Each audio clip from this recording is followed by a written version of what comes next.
We had a big day, Dr. P. We were attacked by the monster. We did save the mayor, though. Well, that was mostly me. But still, we were attacked. Well, Boy Nutches was the only one who was really hurt. And he pissed his pants. Yeah, I don't think he was happy that we took that selfie with him in his piss pants. No. He was so mad. I hope he forgives us. We were wrong about him. I'm sure he will forgive you. And I'm sure that his arm will feel better in no time. Doc? We never said his arm was injured.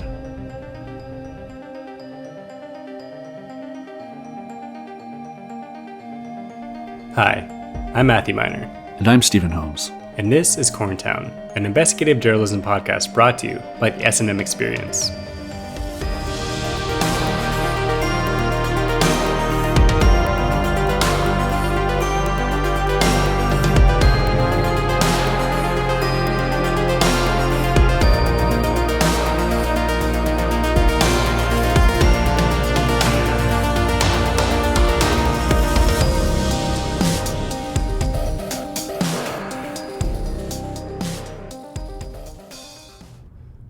What's going on here, Doc? How did you know Nutches hurt his arm? I am sure you must have mentioned this information. I'm confident we didn't. To be honest, I forget exactly where he was hurt. Yeah, all we remember was his piss pants. Well, you know how it is in a town that is small.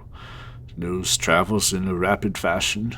Not that quickly. What if I told you I possess psychic abilities? Then you wouldn't keep flipping our breakfast orders. What is it exactly that you boys are getting at? We're saying it's suspicious that you know where Boyd was hurt. Were you not getting that? I thought you were smart. This is quite a ridiculous accusation. Is it? You've been stringing us along this whole time, pointing us to dead ends. You hinted at the monster's big feet. You let us borrow your visa to order ghost hunting equipment, which turned out to be flea market electronics with hot glue. You insisted we watch Close Encounters of the Third Kind. Even though we wanted to watch the Santa Claus 3 The Escape Clause. Every time we get close, you point us in a new direction. A direction that always turns out to be bogus. Heck, the first attack happened near the Amaze Institute. I bet if we look into it, we'll find you were working that night. Or we'll find that you had the night off, so you could attack Howie Hertz. What? No, he'd be working. It's connected to the Maze Institute. How could he be working and attacking at the same time? Duh, it's called a coffee break. He doesn't drink coffee, it gives him the scoots. Oh yeah. Either way, there's only one place we'll find out. Take us to the Maze Institute, Doc. I cannot do this. What are you hiding? I'm not hiding anything. It is just complicated. Okay, Avril Lavigne. Complicated because you're the one behind this? No. Complicated in that the process for acquiring visitor badges is not at all simple. First, you are required to visit Human Resources, where you receive visitor forms PV1 and PGV-2, which you have to fill out and return by post. If approved, there are then 2 screening processes for security clearance involving 6 different questionnaires and 3 different background checks, as well as a well-on-one interview and polygraph.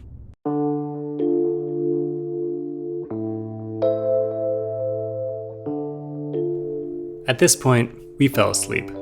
And that surfaced a new question. Did Dr. Pupsfreud purposely lull us into a slumber with his boredness? Or was he in good faith describing the tedious process to gain visitor passes to his workplace? Last season, by episode 7, we'd made real progress in the murder we were investigating. This time, things aren't looking so rosy. The attacks continue and their viciousness only increases the more we investigate. With the string of holidays just days away, we need to act fast to prevent a massacre in Corntown. We've ruled out Bigfoot, ghosts, aliens, and Jake Gyllenhaal. That's all the monsters we know of, which leaves precious few other possibilities. We stormed our brains for ideas. We even made one of those cool poster boards with suspect photos and pieces of yarn that connect them together. It was a fun craft. Really fun. And all the strings connected to a suspect we had previously considered, but quickly exonerated. Dr. Rutger Kirchenschwann's Pupsenfreud. Just like his knowledge of Boyd's injuries, him lulling us to sleep could be no coincidence. When we awoke, he was gone without a trace. No sign of where he went. No dinner cooked. He didn't even leave us leftovers to reheat. We've hunted Bigfoot, ghosts, aliens, and ad revenue. But now we hunt the most dangerous game. Man. Oh, sorry. I thought I was supposed to say that part. You can if you want to. No, it's okay. You've earned this one. I insist. The line is yours. No. Go ahead. You clearly want to say it. I did, but like not anymore. Like the moment kind of got ruined. Yeah, it did. We boofed that one. Should we just cut to an ad break?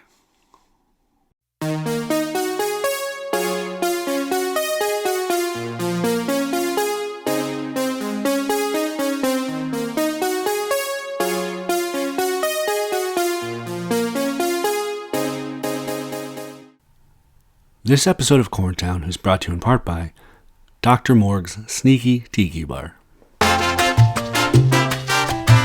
Aloha, buds and budettes. Dr. Morg here. Well, not officially. Let's just say the doctor's out and the party is in. Are you looking for a night out in the town where you can slurp down a few drinks and eat cashews off a counter that makes you wonder how clean it really is? Then come on down to Dr. Morg's Sneaky Tiki Bar, the bar that I illegally run in the morgue after hours. I make the best cocktails, and definitely don't use the same tools and instruments that I use to cut open dead suckers and rummage around. Enjoy a pina colada, a Bahama Mama, or my own personal concoction, a whiskey glass filled with coconut rum and Kahlua. Come on down and crack open some cold ones, and not how I usually do, by performing autopsies. At Dr. Morg's Sneaky Tiki Bar. The drinks aren't the only things that are stiff.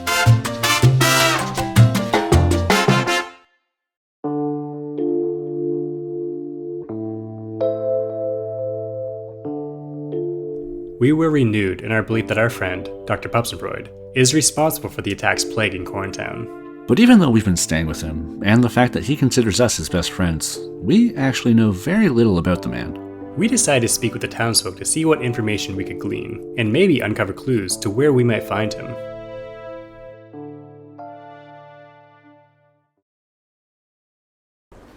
Dr. Pupsenfreud. Yeah, I interned for him at the Mays Institute the last couple of summers. He's a smart cookie.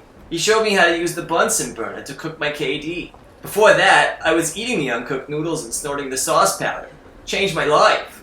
He also got me into this really cool band called Whirlpool Dishwasher.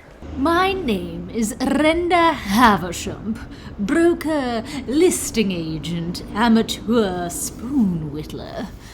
Well, I suppose the first time I laid eyes upon Rudy was when we were volunteering for Cobitats for Humanity.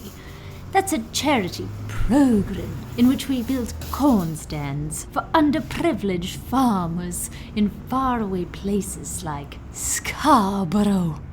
He was quite handy with a hammer and nails, and he definitely knew his way around a sliding bevel. Oh, he could slide my bevel any day, and I could jig his dado. And I did, several times.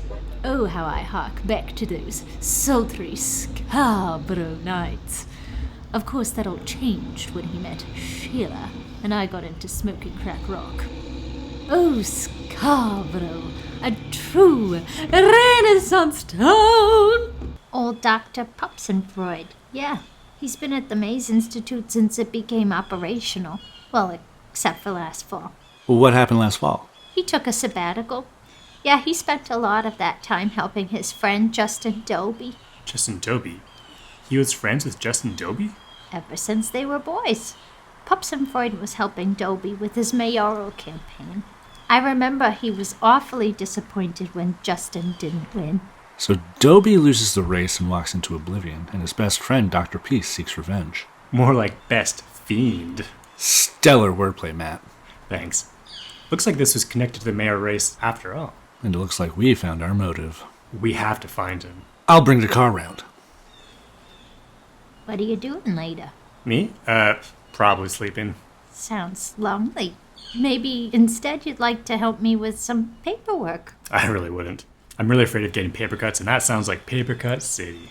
Well, maybe you can help me fit a package into the right slot.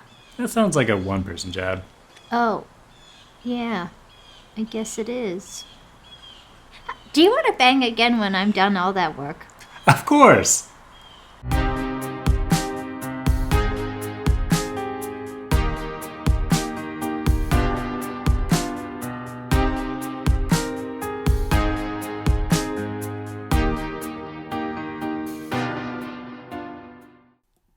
Thanks to Daisy Pop-Tarts, we now know Dr. Pupsenfreud's motive for committing these attacks.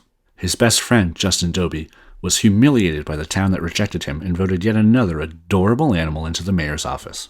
And now with Justin Dobie missing, and presumed dead, I mean the guy's a wiener, could Pupsenfreud be seeking revenge by attacking those who ran against him in the election, and at the same time tarnishing Corntown's reputation? Reputation? Oh yeah, now we're talking. Maybe not Taylor's best album, but definitely an underrated gem. One of my faves for sure. Yeah, I bet. We decided to pay a visit to Boyd Nutches to reveal this new revelation. And to apologize about his piss pants. Matthew, Steven, you guys shouldn't be here. Hey, Officer Crubble, is Boyd here? He is, but he doesn't want to see you guys. He told me to keep you out of here. But it's important. We need to talk to him. Oh, I don't know. He said he'd let me have it if I let you guys in. Well, we'll let you have these donuts if you... Donuts? Yummer, yummer, yummer, tummer, yummer. Too easy. Like giving candy to a baby. Oh, there he is. Boyd! Hey, Boyd, over here. I know. We are the last two people you want to see. Oh, no. You're exactly who I want to see. Really? No. The only way I'd want to see you two is if you were drowning in a lake of fire. Oh, that's poetic. Look, we're sorry that we laughed at you when you pissed your pants. And we're sorry that we tweeted about it with the hashtag #PissPissNutGiss. And for creating the website boydpissedhispants.edu. And for sending it to every media outlet we could think of. I'm going to give you to the count of 5 to get out of my crime scene. 1. We need your help. Okay, we know who's behind the attacks. Is that so? Who is it this time? Dracula? Blackula? Scott Bakula? Why don't you two quantum leap yourselves out of my personal space? It's Dr. Pupsenfreud. Dr. Whoosy Whatsy? Is that the sad science guy who cooks for you? He used to cook for us. We're really hungry. He went missing after we confronted him. We thought you might have leads on him from your own investigation, or maybe money for the vending machine. I'll be honest, I've never considered him a suspect. Frankly, I don't see it. He knew where you were injured without us telling him about it. Maybe he's psychic. Trust us, he's not. He's also been misdirecting us this whole time we've been here. And for what reason would he be committing these attacks? Does the name Justin Dobie mean anything to you? Can't say that it does. Who is he? He's this loser that ran for mayor last year and lost. He's Pupsenfreud's best friend. He also went missing after the election. A lot of people think he took his own life. We think Pupsenfreud is getting revenge. Okay, all of the victims of the attacks were involved in the election. Brooker Posey, Tread Snout, they were obviously two of the candidates. 2 others ran polling stations, and Howie Hertz hosted a debate on his camping vlog that did Dobie no favors. It's all connected. What about Joe Meef? Was he involved in the election? Joe Meef. Park ranger? Not that we know of. He is connected to Dobie, though. Yeah, he was Doinkin Dobie's wife. So you boys know him? Yeah, we met him a few days ago. The day we were looking for Bigfoot. Is that so? That's the last time anyone saw him. He's missing. Presumed dead. You two don't happen to know anything about that. No way. I mean, yeah, we were in the woods that night. And yeah, someone else did die while we were out there. And there's no way to prove who did it, but no way. It had to be Pupsenfreud. I'll admit, I'm skeptical, but unlike your other theories, it's not completely batshit. I can't operate on a hunch alone, though. Do you have physical evidence that Dr. Pupsenfreud is the culprit? No, but I bet I know where to find some. The Blockhusker. No, the Maze Institute. Maze Institute. Yeah. We're gonna break in, or not break in legally. Yeah, not break in. We're not criminals. No, we're not. Don't worry, I didn't hear a thing. Oh, I said we're gonna break into the Maze Institute, and then panicked and tried to cover. And I helped cover and said we weren't breaking in. It kind of winked, like, yeah, we aren't breaking in, but like, hey, don't be mad at us. Yeah, I just get some evidence. Who's Evan?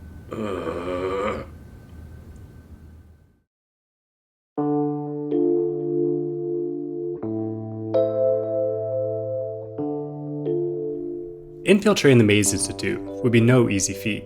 One does not simply walk into a corn research facility.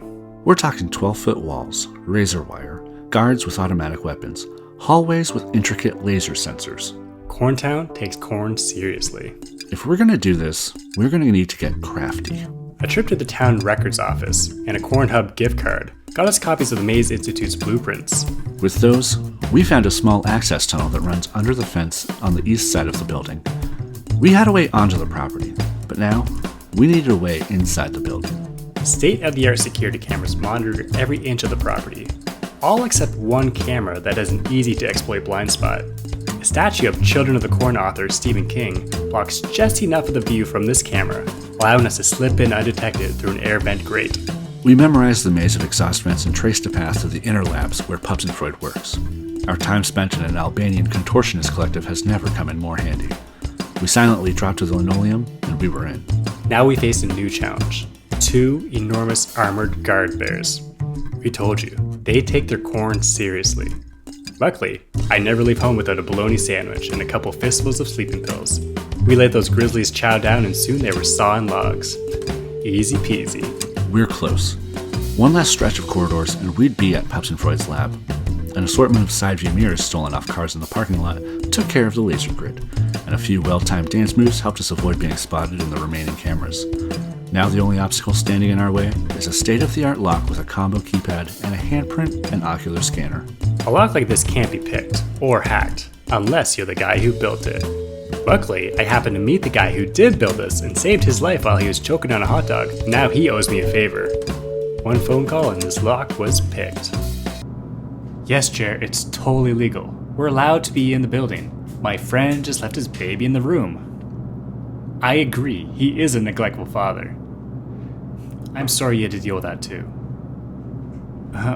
Look, Chair, suck it up. This baby's a goner any minute. It's got weak lungs.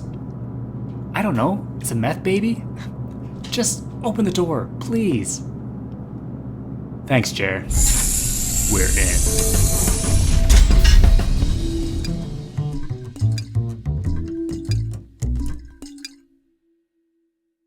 Alright, we're inside. This looks like a pretty normal lab. Yeah, it's got everything you expect in a lab. Beakers, graduated cylinders, Bunsen burners. What about one of those fancy spinny thingies? A Peloton? Yeah, over there. Gotta stay fit for lab work. Yeah, that explains his buns of steel. Okay, there's gotta be evidence here somewhere. A computer, logs. Whoa, there's logs over by the fireplace. Ooh, Duraflame. This place is state of the art. Here, I'll check his desk. I'll check the closet.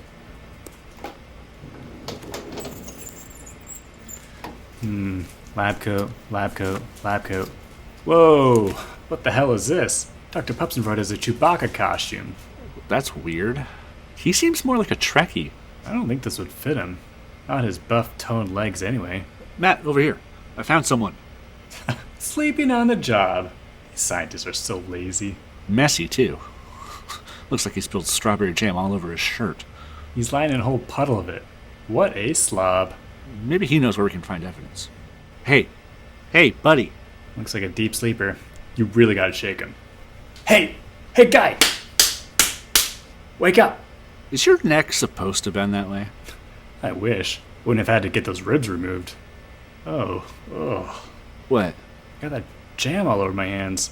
It tastes like if you mix that ketchup you kept in your fridge 5 years past its expiration date with, like, copper pennies. Weird. Oh, hey, I see something under that desk. That's an awfully big mallet. Was he trying to eat jam with this thing? It's covered in it. Something's strange here. Yeah. Why would you use a mallet to eat jam? No. Do you think breaking in was a little too easy? I thought we were just naturals. Get on the ground, now! Whoa! Take it easy! You're gonna wake that guy up. Boyd? Boyd, what's going on here? Stephen Holmes, Matthew Miner, you two are under arrest for murder. Did you say murmurs?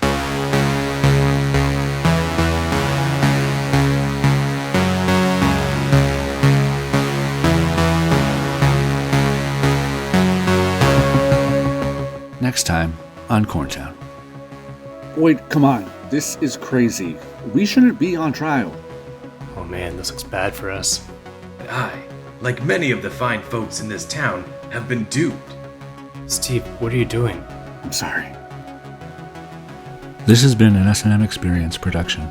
Executive produced by Stephen T. Holmes, Matthew Miner, and I'm a Plastic. Episode mixed by Richard Mixon.